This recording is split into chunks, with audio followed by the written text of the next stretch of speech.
বাংলাদেশ ব্যাংকের governor doctor Ahsan H মনসুরকে দায়িত্ব থেকে সরিয়ে নতুন গভর্নর নিয়োগের প্রক্রিয়া শুরু হয়েছে বলে জানা গেছে। সংশ্লিষ্ট সূত্র জানিয়েছে, নতুন গভর্নর হিসেবে মোস্তাকুর রহমানকে নিয়োগ দেওয়ার প্রস্তুতি চলছে। অর্থ মন্ত্রণালয় ও বাংলাদেশ ব্যাংকের একাধিক সূত্রের তথ্য অনুযায়ী যুক্তরাষ্ট্রের একটি বিশ্ববিদ্যালয়ে কর্মরত এক শিক্ষাবিদকে গভর্নর পদে নিয়োগ দেওয়ার উদ্যোগ নেওয়া হয়েছে। এ সংক্রান্ত প্রস্তাব অনুমোদনের জন্য অর্থ মন্ত্রণালয় থেকে প্রধানমন্ত্রীর কার্যালয়ে পাঠানো হয়েছে।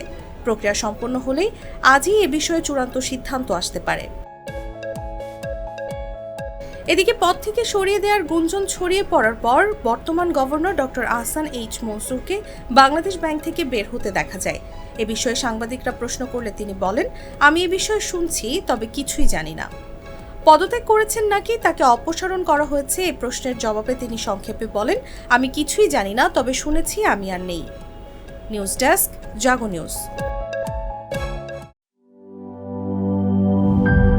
গ্লিটারের টুইন লেমন ও অ্যান্টিব্যাকটেরিয়াল ফর্মুলা বাসনকে চকচকে জীবাণুমুক্ত করে আমাদের দেয় গ্লিটার গ্যারান্টি।